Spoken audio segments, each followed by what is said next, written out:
cómo se elabora un pacto de socios antes de cerrar una ronda de inversión. Y es que hacer un pacto de socios con algún error no solo nos puede ocasionar un malentendido, sino que nos puede causar conflictos financieros, darnos problemas con futuros inversores e incluso pues, que la empresa desaparezca. Tenemos con nosotros a Mercedes Batanero, que es abogada especialista en pymes y emprendedores y directora de la boutique Batanero Abogados. Muchas gracias por venir, Mercedes. Hola Lara, encantada de estar aquí. Muchas gracias. Bueno, yo creo que es un tema un poco especial, ¿no? Porque siempre se habla del pacto de socios, pero es con el matiz de ese desequilibrio, ese riesgo que puede correr ante una ronda de inversión, ¿no? O sea, cuando un founder quiere negociar con un inversor, que por tu experiencia, ¿no? en las operaciones y tal, ¿cuál es el reto principal que tú ves? Bueno, el reto principal normalmente, y que yo recalco mucho tanto en mis publicaciones, entrevistas como con los clientes, es que normalmente los founders tienen mucha prisa. Entonces el inversor no tiene prisa. Tú tienes prisa normalmente porque necesitas la ronda porque se acaba la caja, porque quieres crecer o simplemente porque se da con más frecuencia de la que nos gustaría, más bien diría que es la tónica habitual.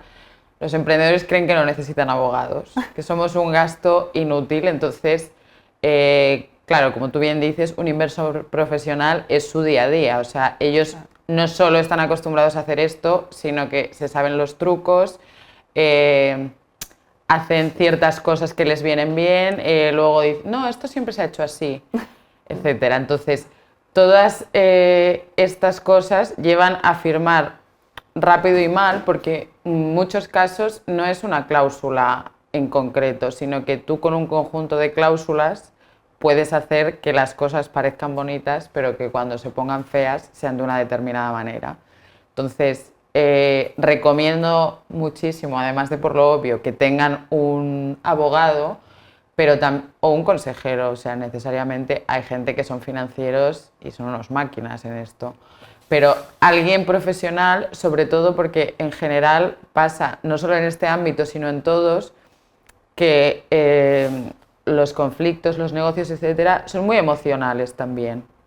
Entonces, tú al final contratas un abogado en general, aunque sea para divorciarte, porque no eres capaz de sacar la emoción y negociar desde un plano tangible con tu marido o tu mujer.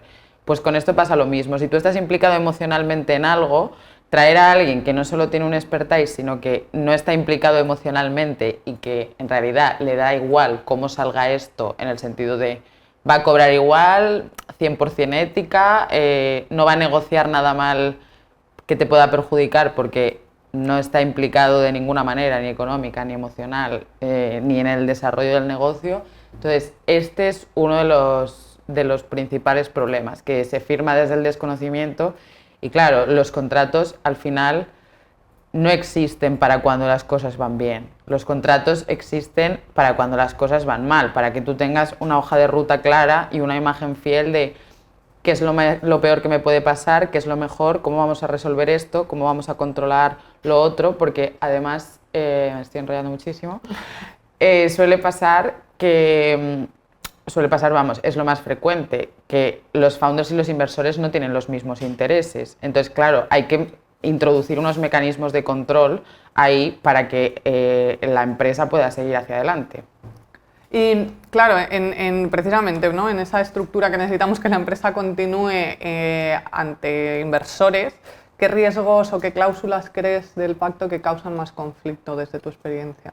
Pues una de las que más conflicto causa, sobre todo cuando se negocia con fondos, con Venture Capital, con fondos de capital riesgo, es que da un poco igual la cantidad, pero cuando alguien te mete 1 millón de euros, o sea, al final, en primera ronda sobre todo, el pre-money, que es como llaman la valoración, esto es un canto al sol. Yo valgo esto porque lo digo, me refiero, no hay cosas medibles, no hay modelaje financiero, porque no es posible, porque tú sin datos no puedes comparar. Entonces, tú puedes haber tenido una idea maravillosa, que también es verdad que yo lo he visto y se ve en general. Las ideas maravillosas mal ejecutadas son unas ideas de mierda. O sea, y las ideas más mediocres, pero que están súper bien ejecutadas, tienen un equipazo detrás y gente que sabe gestionar realmente esta inversión que le mete un business angel, un venture, lo que sea, hay muchísimo más negocio, porque es que hay negocios que tú dices, ostras, ¿esta gente está ganando 20 millones al año? Pues sí, porque lo hacen bien. Sí, aunque a lo mejor sean menos innovadores en un punto, ¿no? Pero que gestionan mejor. Sí. ¿no? Y cláusulas que generan problemas, pues esas, las de control, o sea, alguien te da 1.000.000 de euros y quiere un poco saber qué vas a hacer con el dinero y quiere tener que votar, pero en algunos casos este exceso de control provoca, no diremos parálisis por análisis, pero sí parálisis porque el inversor no solo está aquí. Tú como founder estás aquí, necesitas despedir, contratar, dotar ciertas partidas de necesitamos esto, lo otro, pivotar, y ese inversor, depende de lo que sea, o sea, los fondos suelen tener un portfolio de unas 20 empresas. Claro, no es tan ágil todo. Y cuando tú estás, sobre todo, las rondas que en general se suelen dar para startups que implican disrupción tecnológica, que es que ahora parece cualquiera tiene una startup, pero no, disrupción tecnológica y un crecimiento muy vertical, muy vertical porque es en muy poco plazo de tiempo, manteniendo más o menos los gastos, o sea, no hay un incremento de gastos altos si no eres una pyme. Esto requiere una agilidad muy grande que las cláusulas de control excesivo no te las dan. Otras cláusulas importantes, las cláusulas de dilución, que esto viene mucho porque antidilución, full ratchet se llaman para los que quieren hablar 2 idiomas a la vez. Estas cláusulas lo que hacen es como que los founders no se puedan diluir. Pero ¿qué pasa? Que mucha gente peca, y esto es un error grandísimo, y que de verdad te puede jorobar aunque no pase nada y no te quiera putear el otro, lo siento por la palabrota, es que hay gente que en primera ronda pide mucho dinero. Hace una valoración, por lo que sea alguien dice, vale, me lo creo, pide mucho dinero y entonces si ese inversor no se va a salir en la siguiente ronda, lo cual es bastante normal porque un inversor entra en capital riesgo, o sea, una inversión así siempre es capital riesgo, seas un venture o no, siempre entra para hacer un por 5, un por 10. Bueno, salvo 3 o 4, no haces un por 10 de la primera a la segunda ronda, ¿no? O incluso haces una ronda puente, que es más sano que esto que te voy a contar. Si tú pides 1 millón en primera ronda y emites 1 millón de participaciones a 1 euro y en la siguiente ronda te has pasado de listo y no has alcanzado la valoración de 1 millón, vas a tener que emitir el doble de acciones al 50%, pero los inversores siempre entran con una protección para que sus acciones o participaciones, dependiendo de la forma social, sigan valiendo lo mismo. Entonces, si tú le tienes que garantizar esa equivalencia del millón y ahora las acciones valen 50 céntimos, el founder, porque los inversores nunca van a dar esa parte, el founder le va a tener que dar ese otro millón de acciones que falta porque ahora valen 0,50. Entonces todo eso lo vas a perder tú y vas a perder control. Esto, hilando un poco con lo anterior, a veces los fondos lo hacen aposta, los fondos, los inversores profesionales, etc. Yo sé que esto no vale 4 millones, pero te meto 1 millón y cuando la siguiente ronda hagas 200.000, me quedo la empresa. Y luego ya cojo yo mis cositas y hago que esto valga dinero. Entonces, aquí hay que tener mucho cuidado con esto. Tengo más cláusulas que contarte, pero si quieres pasar. No, mira, voy a aprovechar para recordar a los que nos siguen en LinkedIn que nos pueden dejar sus comentarios si tienen dudas que estamos comentando, que se las resolvemos al final del programa. Os va a aparecer aquí para todos los que nos seguís. Bueno, cuéntame alguna cláusula más, si no. Otra importante son las cláusulas de preferencia de liquidación, porque muchas veces tú haces cláusulas, o sea, el equipo fundador hace cláusulas, como no tienen pasta, te dan futuribles, ¿no? Entonces lo que se llama vesting, que son acciones vestidas. Cuando pase esto, cuando ganemos 1 millón de euros, tú tienes un 10% de acciones y las puedes vender en tanto tiempo, ya. Pero eso, o sea, primero eso se clausula y se explica muy mal muchas veces porque cuando el negocio funcione, ya hay quien decide qué es que el negocio funcione. O sea, vamos a hacer algo tangible, o sea, unos KPIs, etcétera. Y luego también pasa con estas cláusulas que mezcladas con el vesting y demás, la venta preferente, los beneficios preferentes siguen un orden. O sea, es un sistema parecido a un concurso de acreedores. Hay acreedores A, B, C. Entonces, si tú eres el último pringao en cobrar, probablemente, si esto sigue creciendo, porque esto es así, al principio está guay, eres el segundo, perfecto, pero a lo mejor cuando pase un año o varias rondas, eres el 53. Claro, el 53, después de gastos, después de que cobre fulanito, después de compensarle las participaciones que ha perdido a menganito, no sé qué, pues hay gente que no pierde dinero porque está repartiendo beneficios y es imposible, pero que si se pudiera, sería como los exámenes que te decía el profesor, te hubiera puesto un -1, pero no se puede. Y bueno, para evitar todos estos riesgos, ¿no? Porque por dar un poco de tranquilidad también a la audiencia, ¿qué pasos debería seguir un emprendedor pues para no cometer estos errores, para firmar un pacto como debería, aparte de llamar a un abogado? Aparte de llamar a un abogado, bueno, yo creo e intento en mis redes siempre inculcar esto. Es muy triste el desconocimiento en general que hay de todo. O sea, la gente no sabe lo que firma, no tiene ningún conocimiento mínimo de lo que puede pasar y luego sí que sería precavido. O sea, normalmente los emprendedores piden dinero, pero alguien viene a dárselo, porque piden cada día, vas a eventos de estos, yo siempre pido que no me pongan la etiqueta de inversor porque no te dejan andar, bueno, es una exageración, pero que es como muy... Pero cuando alguien viene a darte dinero, o sea, él ha venido a por ti, ¿no? Entonces, calma.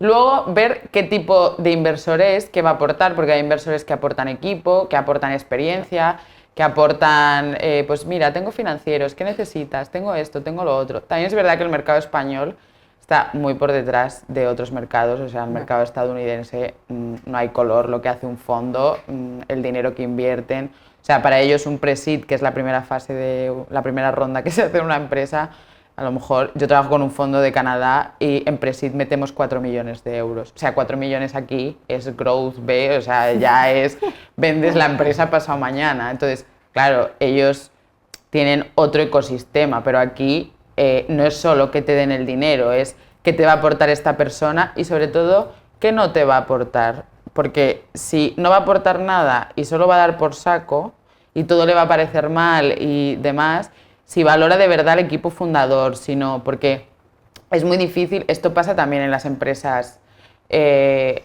personalísimas que se llaman, que bueno, antes eran las SL, las sociedades en participación, antes de que cambiara la ley de sociedades de capital, son muy fáciles de hundirlas y con las startups pasa lo mismo, que son las empresas que suelen entrar en ronda. Claro, una empresa que está formada y basada el día a día en torno a una persona que sabe cómo hacer las cosas, tiene una experiencia y demás, cuando entra otra gente a hacer cosas ahí, es como que la idea original se diluye y muchas veces esto no funciona bien. Entonces, es importante eso, que haya un respeto de verdad por el equipo fundador y demás. Y bueno, sí, que contacten con un abogado, pero también que ellos... Yo soy partidaria en todo en esta vida de tener un pensamiento crítico. Igual yo lo llevo un poco al extremo porque hago un estudio de mercado para comprar un mechero prácticamente, pero no sé, que si tú vas a un sitio yo qué sé, me duele aquí, necesito un fisio. Bueno, que ese señor en cierto modo te tiene que convencer un poco a ti, ¿no? Te va a poner aquí unas agujas, no sé qué, y tú digas, bueno, vale, y luego te vas a casa hecho una porquería, claro, también es tu culpa, ¿no? Porque malos profesionales hay en todas partes.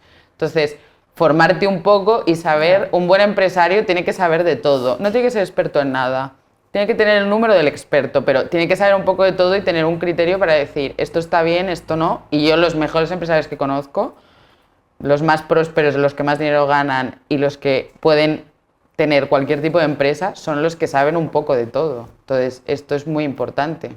Sin duda, sin duda. Y por finalizar así un poco, que se quede la audiencia así como con unas referencias, ¿no? De sí o sí, ¿qué cláusulas tú recomiendas incluir para que se queden así con la idea? ¿Qué cláusulas recomiendo incluir? Todas. No, pero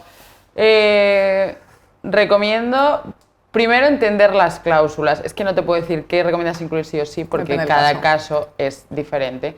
Pero, por ejemplo, esto que hemos hablado antes, full ratchet, no, es que hay alternativas al full ratchet.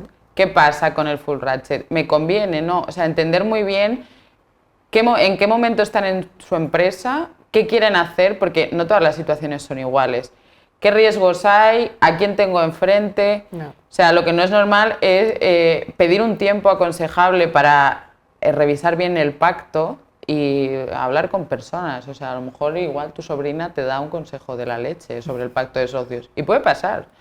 O sea, aunque si no contratas un abogado, que sería lo suyo, hablar, porque es que hay gente que es como, no, hoy voy a firmar. Y vienen aquí, ¿sabes? Toma Lara, ala, ya está. No, me lo he leído 15 minutos. Eso no es leer, o sea, es proyectar, hacer, bueno, si hicieran modelaje financiero, porque el impacto de muchas cosas no depende del escenario, o sea, no depende ni siquiera de la cláusula en sí. Tú redactas una cláusula y según lo que pase, como esto que hemos hablado antes de un down round, una ronda a la baja, pues ¿cómo me voy a quedar yo en cuanto a mi equity si sale fatal, sale genial, sale medio bien, voy a continuar, no voy a continuar? Y sobre todo entender cómo encaja ese conjunto de cláusulas, porque eso es clave. Las cláusulas, yo esto lo digo siempre, las cláusulas son como las pistolas, si las pones ahí separadas y nadie las toca son inofensivas.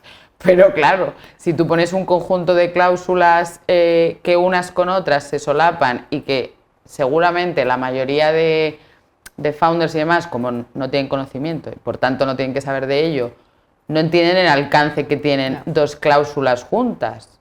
Entonces, bueno, que se asesoren, es que tampoco, o que se apunten a la carrera. Y hombre, que se asesoren, y aprendan, es la alternativa. No podemos saber todos de todo. Exacto. Muchas gracias, Mercedes, por estar con nosotros. Muchas gracias a ti, es un placer.